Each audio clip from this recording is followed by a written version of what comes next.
Hello plant community, thanks for tuning in this channel. My name is Pam and today you guys I have a very fun one, a very interactive one video for you guys. This is another episode of our underrated plant series. It's the new series that I'm trying to create you guys with your guys inputs.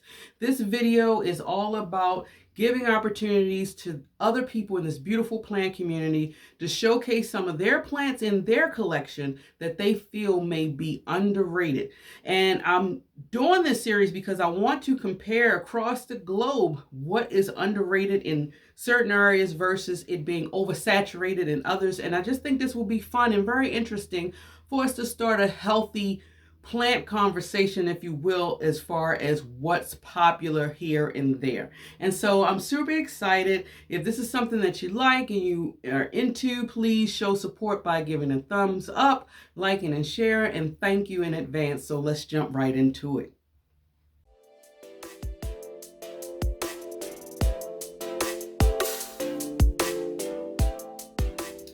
Okay, you guys, so if you're interested in sharing photos, I do have today two young, brave plant community, plant enthusiasts such as myself that was willing to share, and I want to thank you guys up front. But if you too would love to keep this series going and you feel like you do have a plant or two or up to 5 at least in your collection that you feel is underrated in your area, please send me a photo with those photos with your name, the area of the world where you're growing those beautiful plants in, and you can send it right here on this email address listed below, and I will show some love and just share your beautiful plant babies with this wonderful plant community. So up first we have this beautiful this is a photo before I show the photos from Tiffany.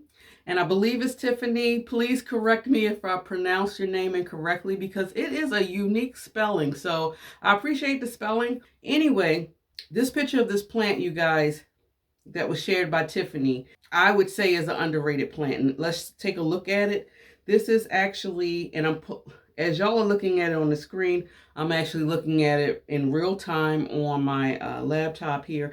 And it's a picture of their dogtail cactus. And interesting story for Tiffany is that this was the last one at a big box shop. Kind of like my situation here, you guys, as far as trying to find that gem in a big box shop. And it was the only one.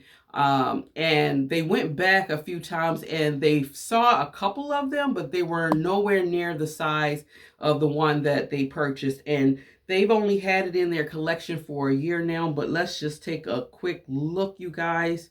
This plant is absolutely gorgeous. It's beautiful. It's full. It has those beautiful, what do you call it? Like hairy, fuzzy pricks. Now, I don't have a dog tail cacti in my collection. I only have the monkey tail. And the monkey tail fronds or spikes is very soft. They're not prickly or painful at all. So if you could just let me know whether or not if that's the same type of situation, same feel. This plant is absolutely gorgeous. I can say here in Maryland, and did I mention Tiffany lives in Georgia? I believe I did, but I'm just throwing it out there. But here in Maryland, this would definitely be an underrated plant. Honestly, I gotta say, I don't even see this plant, being sold anywhere in my area. In order for me to get this plant, I would actually have to do an online plant purchase. There's just no way around it. So it is cool. I feel like just cacti in general haven't been really shine a whole lot of a bright spotlight on any form of them. And I think it's because of maybe a little bit of misconception. Now, I'm not sure how the weather pattern is in Georgia, if y'all experience any form of true winter, or I believe y'all do. I don't know. Let me know, Tiffany. But I think the perception sometimes could be, oh, it's a cacti. It loves to be grown in those drier climates that really have maybe the rainy season and more of like a desert climate. And so because of that theory, we may not feel comfortable enough to try to grow these particular species into our home, and for that reason it could be very an underrated plant. So I definitely agree with you, at least for me. You guys, let us know what part of the area, if any of you guys feel that this plant is not underrated and it is saturated in your area, please share your location, because I would love to definitely know. This is absolutely gorgeous. It's so full, so lush and long. Oh man. And whatever you're doing, she must really love the way that you're growing it. So very beautiful plant. Thank you so much for sharing. Okay. So our next contestant or participant, thank you so much. Everybody give a round of applause for Tiffany sharing. I appreciate it. Our next person here is, I believe, Juanell. I hope I pronounced that correct. I love the spelling, by the way. I'm hoping that I'm pronouncing it correctly. This person lives in Mississippi, and they decided to show us 4 plants that I am sharing with you guys. And I gotta say, Juanell, I do love that coffee cup. So just wanted to put that out there. But let's get to the plants. Now, the first 3 that I'm about to show you, according to Juanell, these plants are being grown in the bedroom, and I love having plants in bedrooms. I feel like it creates such a relaxing vibe. So let's just take a quick look. And then the last photo is actually getting light. The fourth picture, they actually have it growing in their kitchen with grow lights. So that's also another way to display. I have some plants in my kitchen as well, so I definitely can relate. But let's take a quick look at the ones that are in the bedroom. The first one is the lemon lime maranta.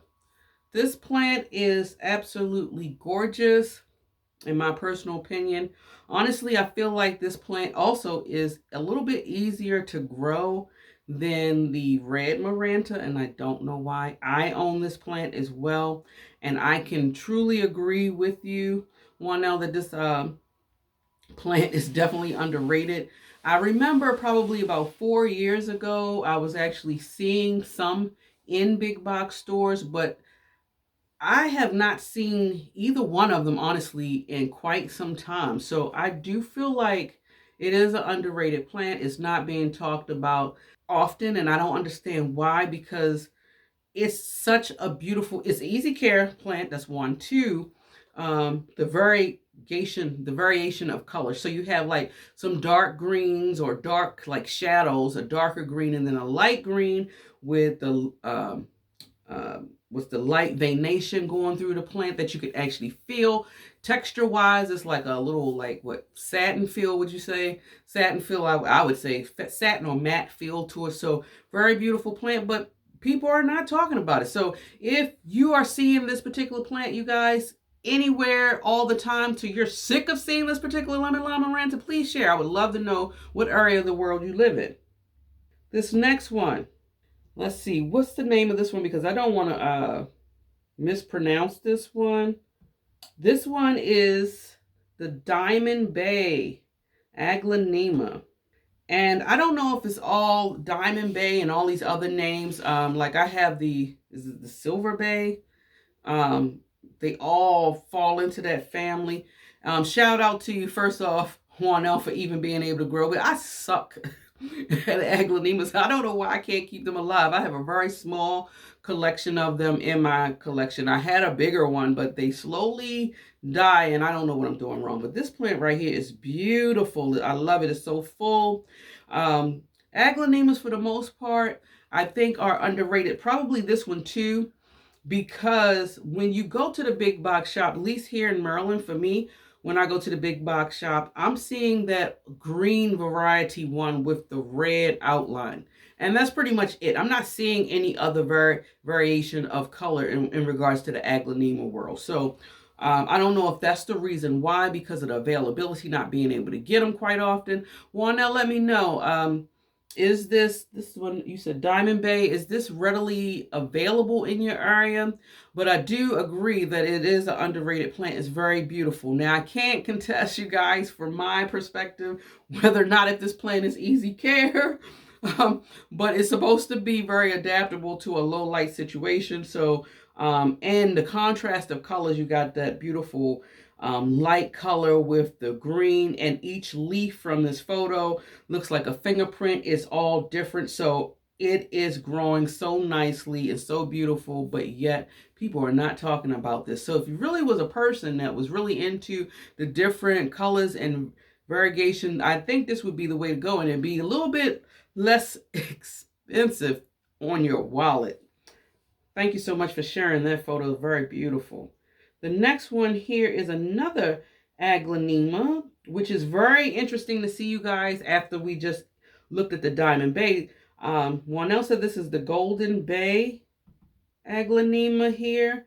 And oh, wow, this is gorgeous. It looks like watercolor. If you look at, I'm looking at the leaves, it's almost like water impression, like almost on top, like a layer of watercolors. And this one is really full. Oh man, yes, and it has the white stems. Yeah, this is definitely a statement piece, you guys, and I'm surprised looking at this one, nobody is really talking about it. Golden Bay. I never even, honestly, I think I've seen the Golden Bay one time, and actually on YouTube, or watching another YouTuber do a video where he was doing some shopping, and I believe I've only seen this being shown in Florida, which is crazy. I like, again, in my area, these big box shops, they do not, the variety, oh my goodness, I can't even, words can't describe, but I would never see anything like this. I would have to probably go to an actual nursery on the outskirts of my state to even come across something like this. And it's a shame too, because you would think Aglaonemas would be a little bit more readily available plant. It's not considered in the plant world to be a rarity. But for some reason, you don't see a lot of people talking about this one, as well as the Diamond Bay or the Golden Bay, and which raises a question actually to the plant community, guys. Is people not talking about these plants because they're not growing these plants? Because along with me, they suck at growing Aglaonemas, and maybe just on the slim chance, maybe Aglaonemas is not as easy a plant as everybody say that it is, or at least the people that we see on TV is saying that it is. I don't know, but I can definitely say yes. I don't hear anybody talking about. And I actually, thank you for showing this one, because I actually forgot about this particular type of Aglaonema. So it's really good to actually see this one. Now the next one, you guys, which is the last one being grown in the kitchen under grow lights. The holiday cactus. Nobody is. You know what? No, you know what I've gathered is I don't see it being talked a lot. This plant is gorgeous, by the way. And it's so funny. Mine's is just starting to bloom too, which was crazy because I had one bloom that bloomed a little pink, and if it didn't open up, it just fell off. But then the rest of the blooms that I have is white like yours, and it's blooming right now. So very beautiful plant. I love this. And it's so funny. So funny. I have mine growing in the kitchen too. So I don't know. Is that the thing to get it to bloom? Have it growing in your kitchen? Mine is sitting on a windowsill just getting natural light. I don't have any artificial lighting in my kitchen.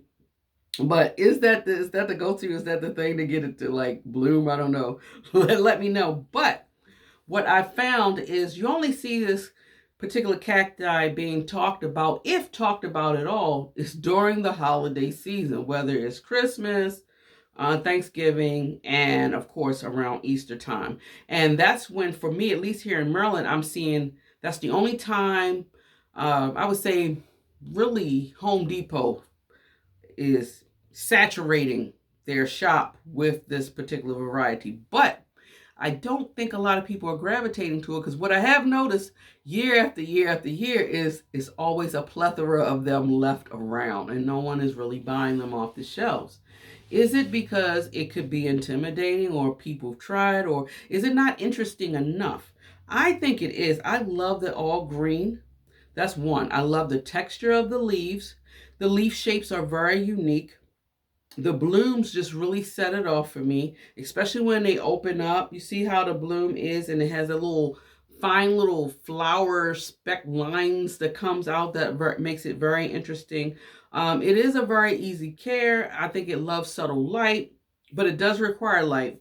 Um, and yeah, I only say that it's underrated the majority of the year, except for 3 areas or 3 times throughout the year. But I really don't see a lot of people talking about it. I don't really see them really um, showcasing it that much. I think the one that probably may get talked about or get a spotlight shined on would be the variegated version of this plant, which I would not mind getting myself because it is a very beautiful specimen. And I think I was pricing them, but I'm waiting for the price to come down and maybe wait to see if I can get a little bit bigger specimen than just a cutting.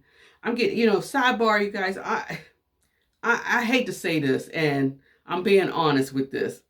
I'm getting kind of tired of the cuttings. The people selling cuttings. I mean, well, I put like the unrooted cuttings. If you're going to sell a cutting, at least have it be rooted. And if you're going to sell a cutting, at least attempt to grow it in a pot for a little while before trying to sell it. I just feel like, I don't know, it depends. Or if you're going to give unrooted cuttings, because some may root and some may not. I don't think you should sell just one unrooted cutting. It feels like it's not fair, because if I fail at that, because they all don't take. So I don't know if I would do it like that. If I'm going to do if I'm going to do an unrooted cutting in that way, it has to be more than one plant. It has to be more than one node. It has to be something that I can say, okay, I'm at least giving you an opportunity to grow it. But me personally, I don't even think I would do. If I was to actually ever in the future decide to go that route to try to sell plants, if I'm doing cuttings, it would have to be rooted. I mean, I just feel like that gives any buyer a fair chance of success. Otherwise, I don't know. I just don't buy unrooted cuttings unless it's more than one cutting, if that makes sense. And I feel that I'm confident enough or knowledgeable enough about that particular species to actually grow that plant. I think I'm veering off a little bit, but that just opened up the door for a very interesting conversation just sparked off of this. So thank you so much, Juanelle, for sharing. I love all of these plants. And yes, I do agree that the first 3 for sure are definitely underrated. Nobody's talking about them at all. And this final last one, for me and my perspective, is only being talked about briefly during the holiday seasons. So y'all can comment and share with us what y'all think. Is it oversaturated where you live or undersaturated where you live? Please share. If you're going to comment, you guys, please share exactly what part of the world you're living in, so that we can all have a perspective of what's hot versus what's not. Now, if you made it to the end of this piece, what I want to try to do each time I do an episode is pull a plant that I did not show you from my original video of underrated plants. And my plant that I wanted to share with you guys today is actually my rattlesnake calathea.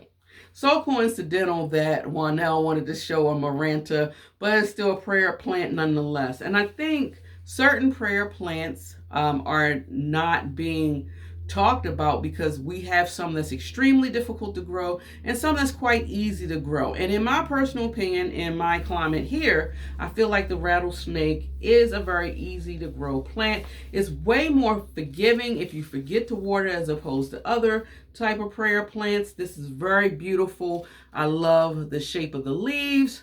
First of all, in its wavy edges, the texture, you see the color of it where it's like a dark green and then it's a light green. You actually feel the bubbling of the dark green. And who can deny these beautiful red backs?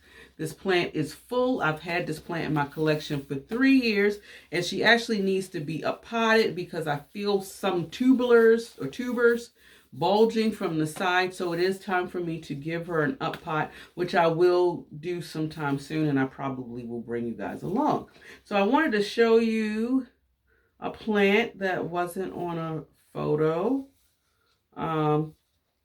Let me know if anybody Y'all have this in your collection? Do you feel that it was is an underrated plant? At one time, like the majority of our plants, you guys, they were talked about, and then whether it's talked about for the long haul or talked about briefly. But currently in 2025, no one's talking about poor Sarah right here or any of their other friends, such as the beautiful dogtail cactus and the green marantas and silver bays and golden bays and diamond bays, the aglaonemas. No one's really talking about them. So, yeah, I definitely agree. So, this was really fun, you guys. Keep in mind, if you love foliage as much as I do and you love listening to planty things, definitely subscribe to this channel. Let's give a round of applause to Juan Nell and Tiffany again for being brave souls, for sharing with this beautiful plant community some of their beautiful plants. I appreciate you guys. Thank you so much. I couldn't have done this episode without you. Don't forget, if you want to participate, you know what to do. I'll try to put the information in the description below. And yeah, keep pushing those thumbs up, you guys. I'm trying to get it to 3,000 subscribers. I'm almost there. I'm working it out, but I can't do it again without your help and your support. So enjoy your day wherever you are in the world. And until next time, guys, much love. Bye.